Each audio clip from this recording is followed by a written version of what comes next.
నేను మీకు అప్పగించిన దానిని ప్రభు వల్ల పొంది తిని, ప్రభువైన యేసు తాను అప్పగింపబడిన రాత్రి ఒక రొట్టెనెత్తుకొని కృతజ్ఞతాస్తుతులు చెల్లించి,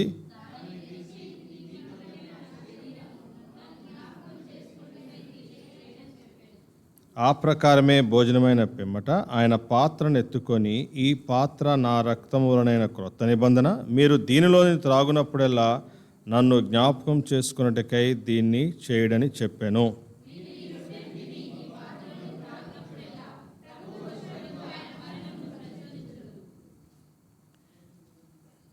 కాబట్టి ఎవడు అయోగ్యముగా ప్రభు యొక్క రొట్టెను తినునో లేక ఆయన పాత్రను త్రాగునో వాడు ప్రభు యొక్క శరీరమును గూర్చి రక్తమును గూర్చి అపరాధి అగును. కాబట్టి ప్రతి మనుషుడు తన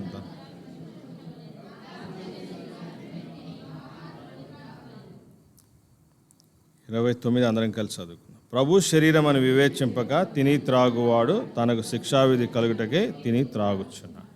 ప్రభు యొక్క సాయం కొరకు ప్రార్థన చేసుకుందాం.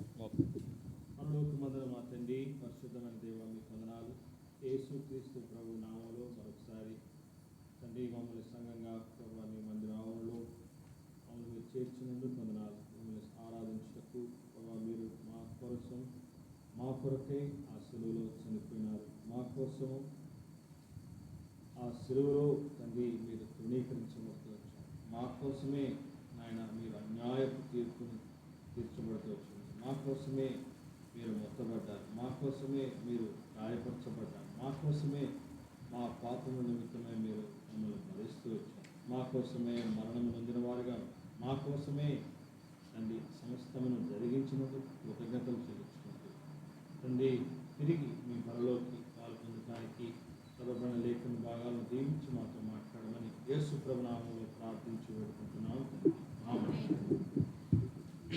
ఆరాధనలో ప్రభు మన కోసము, నీ కోసం లేదా నా కోసం ఏం చేశారు అనేది మనం క్లుప్తంగా చూడగలిగాం. ఇప్పుడు మన మధ్య దేవుడు మనకు ఒక ఆహ్వానాన్ని ఇస్తున్నాడు, తన బలలో పాలు పొందటానికి. ఆ బలలో పాలు పొందటానికి ఎవరెవరు ఉంటారు? ఎవరెవరు ఉంటారండి? ప్రభు బలలో పాలు పొందటానికి ఎవరెవరు ఉంటారు? మీ ఫ్రెండ్స్ ఎవరన్నా వస్తారు ఏంటి అలా ఉన్నారు? ఎవరు వస్తారు? ఎవరుంటారు? ఎవరుంటారు? ప్రభు బలలో పాలు పొందటానికి ఎవరుంటారు? ఎవరు పిలుస్తున్నారు మిమ్మల్ని? ఏమంటే దేవుని పిల్లలు పిలుస్తున్నారా పాలు పొందామని? ఎవరు పిలుస్తున్నారు? దేవుడే, ప్రభువే పిలుస్తున్నాడు. ప్రభువే ఇన్వైట్ చేస్తున్నాడు. ప్రభువే మనల్ని పిలుస్తూ ఉన్నాడు ఆయన బలలో పాలు పొందమని. ఇప్పుడు ఆయన మనతో పాటు కూడా ఆరాధనలో ఆయన మన కోసం ఏం చేశారు, ఇప్పుడు మనతో పాటు ఆయన ఆ బలలో పాలు పొందటానికి సిద్ధంగా ఉన్నారు. అయితే మనల్ని ఆహ్వానిస్తున్నారు. మనల్ని ఆహ్వానించే ముందు మనకు ఒక చిన్న షరతు ఇచ్చారు. బలలో పాలు పొందే ముందు చూడండి 28వ వచనంలో, కాబట్టి ప్రతి మనుషుడు తను తాను పరీక్షించుకోవాలి. దేవుని వాక్యం నుండి మనల్ని పరీక్షించుకోవాలి. ఈ బలలో పాలు పొందుటకు నాకు అర్హత ఉందా లేదా? ఈ బలలో పాలు పొందే ఆధిక్యత నాకుందా లేదా? ఈ బలలో పాలు పొందే అధికారం నాకుందా లేదా? యేసుప్రభు నందు విశ్వసించిన తర్వాత యేసుప్రభు నామములో, తండ్రి అయిన దేవుని నామములో, కుమారుడైనటువంటి యేసుప్రభు వారి నామములో, పరిశుద్ధాత్మ నామములో మనం బాప్తిజ సాక్ష్యం ఇచ్చిన తర్వాత దేవుని బలలో పాలు పొందే అధికారం దేవుడు మనందరికీ ఇచ్చాడు. ఇది యూనివర్సల్గా అందరికీ మనకి ప్రభు ఇచ్చినటువంటి ఆహ్వానం. అయితే అక్కడ టేబుల్ దగ్గరికి రావటం వరకే. ఆ టేబుల్లో పార్టిసిపేట్ చేయాలంటే, ఆ బలలో పాలు పొందాలంటే ఇంకొక షరతులు మనకున్నాయి. అదేంటంటే ప్రభువు తనకు తగినట్టుగా, తను కోరుకున్నట్టుగా, తనకు కావాల్సినట్టుగా మనం జీవిస్తూ ఉండాలి. తను చెప్పినట్టుగా మనం జీవిస్తూ ఉండాలి. చూడండి, మొట్టమొదటిగా మనము ఒక విషయం కొరకే పరీక్షించుకుందాం బలలో పాలు పొందకము. చూడండి, పౌలు ఎఫెసీలకు రాస్తూ 4వ అధ్యాయము, పౌలు ఎఫెసీలకు రాస్తూ 4వ అధ్యాయము 27వ వచనం ఉంటుంది.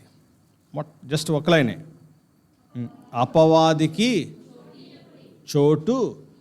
మనం ప్రభు బలలో వెళ్ళకముందు మనం పరీక్షించుకోవాలి, అపవాదికి మనం చోటిస్తున్నామా లేదా? అపవాదం అంటే తెలుసా? చూసారు ఎప్పుడైనా?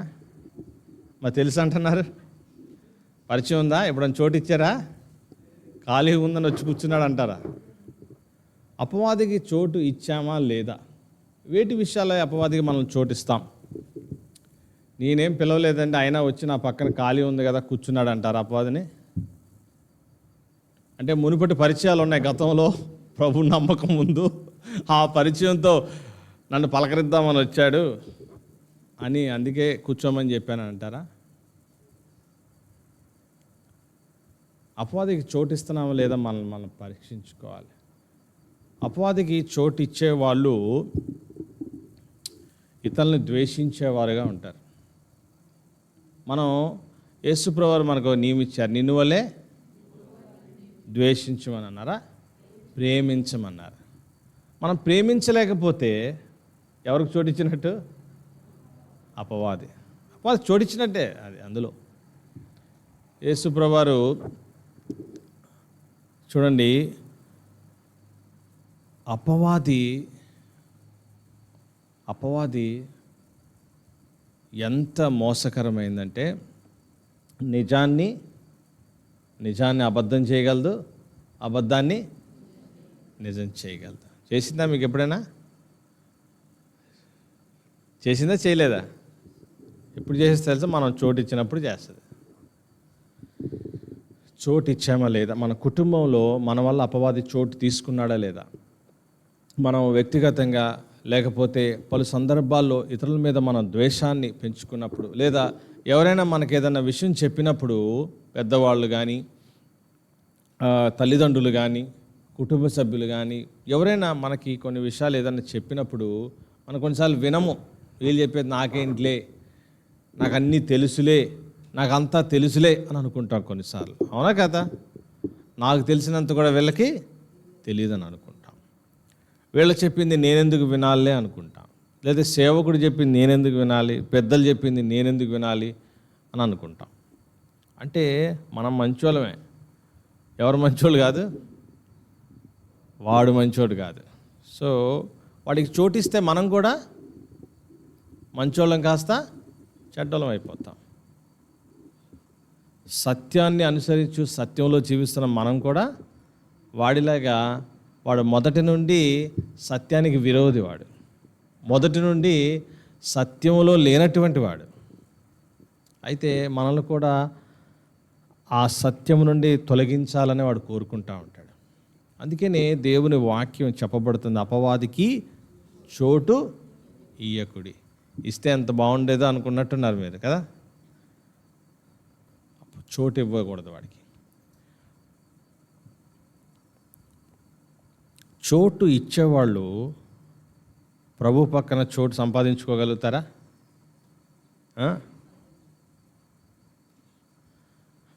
ఇస్కరియోతు యోధా కూడా యేసు ప్రభు వారితో ఆ 12 మంది శిష్యులతో ఆయన కూడా ఆయనతో పాటు వెళ్ళినాడే, ఆయన్ని అద్భుతాలు చూసినాడు, ఆయన చెప్పినవన్నీ చేసినాడు, అన్నీ చేశాడు, అన్నీ చూశాడు, అన్నీ తిరిగాడు, అన్నీ చేశాడు. కానీ ఎవరికి చోటు ఇచ్చాడు? ఇచ్చాడా లేదా? మనలో కూర్చున్న వాళ్ళు కొంతమంది ఇస్తున్నాం, మనకు తెలియట్లేదు. కానీ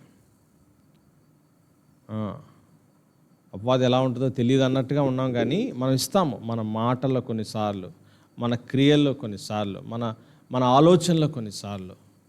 మనలో చెడు ఆలోచనలు వస్తున్నాయంటే ఎవరు పుట్టిస్తారు చెడు ఆలోచనలు? చూడండి, యోహాను సువార్త 13వ అధ్యాయం 2వ వచనంలో. యోహాను సువార్త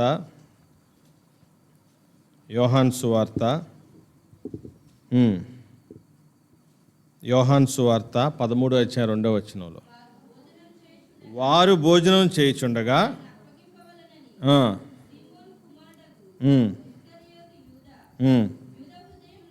యూదా హృదయములో అపవాది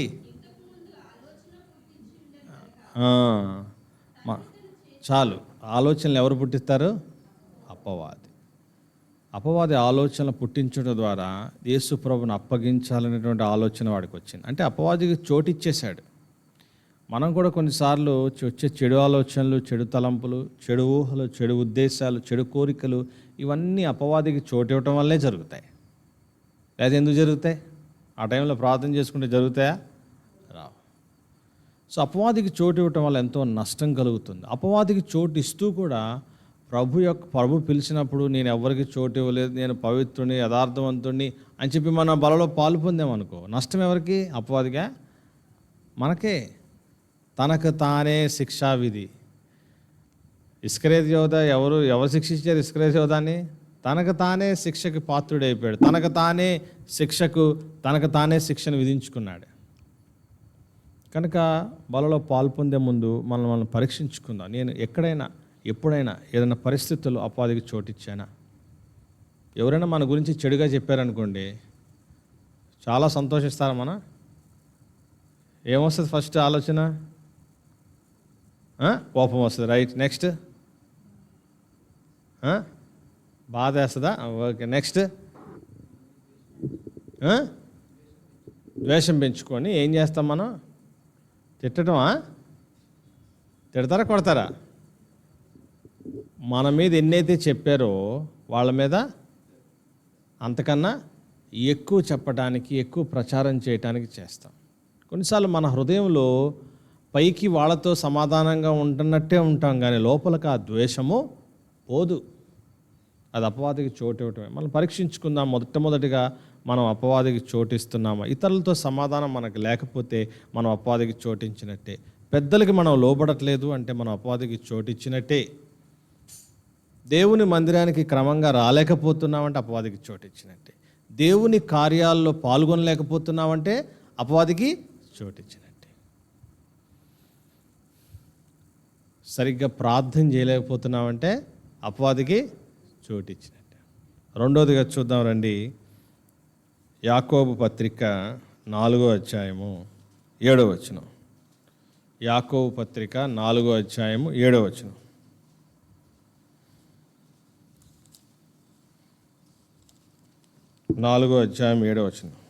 కాబట్టి దేవునికి లోబడి ఉండుడి, అపవాదిని, అప్పుడు వాడు మీ వద్ద నుండి. ఎప్పుడైనా పారిపోయాడు? చెప్పండి, నిజం చెప్పండి. ఎప్పుడైనా మనల్ని పట్టుకునే ఉంటాడు కదా. ఎందుకు? మనం అంటే ఇష్టం వాడికి. ఎందుకంటే మనతోనే అన్నీ చేయించాలని ఆడుకోరిక. కానీ మనం దేవునికి లోబడాలి. నిజంగా దేవునికి లోబడేవాళ్ళు అపవాదిని ఎదిరిస్తారు. అపవాది ఒక అబద్ధం ఆడమంది అనుకో, నేను ఆడను. నేను ఎందుకు ఆడతాను? నేను ఆడను. అపవాది పక్కన వాళ్ళ గురించి చెడ్డగా చెప్పమంది అనుకో, నేను చెప్పను. నేనెందుకు చెప్తాను? నేను చెప్పను. అపవాది వేరే వాళ్ళని క్షమించు, తప్పు నీది కాకపోయినా నువ్వు వెళ్ళి క్షమించు వాళ్ళని అడిగినా, నేనెందుకు చెప్తాను? నా తప్పు ఎక్కడుంది? చేసిందంతా వాళ్ళు అని అంటాం. దేవునికి లోబడాలా? దేవుని వాక్యమునకు లోబడాలా?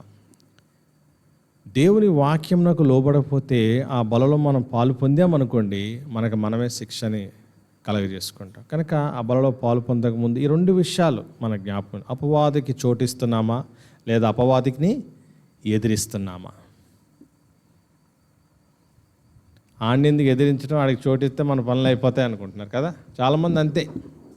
అందుకని విశ్వాస జీవితంలో పడిపోతున్నారు. విశ్వాస జీవితంలో మనకి ఎందుకు ఈ పతనాలు, ఎందుకు ఈ యొక్క భయంకరమైనటువంటి పరిస్థితులు ఉన్న మనం అంటే అపవాదికి చోటిస్తామంట.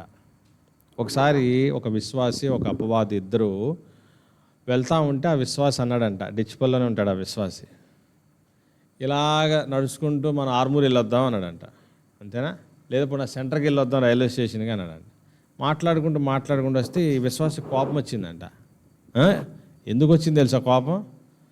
అన్నీ నువ్వే చేస్తున్నావు, మా విశ్వాసాలందరినీ పాడు చేసేస్తున్నావు, వాళ్ళేమో నీకు చోటిచ్చేసేస్తారు, నువ్వు కొంచెం ప్లేస్ ఇవ్వగానే మొత్తం నువ్వు లాగేసుకుంటావంటే నేనేం చేస్తాను? నేను అసలు ఏమీ చేయను, అంతా మీరే చేసుకుంటారు, ఆ విశ్వాసాలు మీరే నేనేం చేస్తాను? చేయాల్సిందంతా నువ్వే చేసి మా వాళ్ళ మీద తోస్తావని ఇతను అన్నాడంట. నేను చూపించినా నేనేం చేస్తాను అందంట అపవాది. చూపించమనంట. అలా నడుచుకుంటున్న సెంటర్లో మిఠాయి కొట్టుందా, స్వీట్ షాపు. అక్కడ ఒక చిన్న చొక్క స్వీట్, ఓ పాకం, బెల్లం పాకం తీసి ఒక గోడ మీద అంటించింది. గోడ మీద చొక్క వేసిందంట. ఇప్పుడు గోడ మీదకి చుక్క రాగానే ఆ బెల్లం పాకం మీదకి ఏమొచ్చి వాళ్తాయి? కరెక్టే చెప్పారు, ఏగొచ్చి వాలేదు. ఏగొచ్చి వాలంగానే గోడ మీద ఒక బల్లి ఉంది, ఏం చేస్తుంది? దాన్ని తిందామని కిందకి దిగింది. అరే బల్లి గోడ మీద కింద దిగానే కింద షాపు ఓనర్ పిల్లి ఉందంట. ఆ పిల్లి బల్లిని పట్టుకుందామని పైకి ఎగిరి.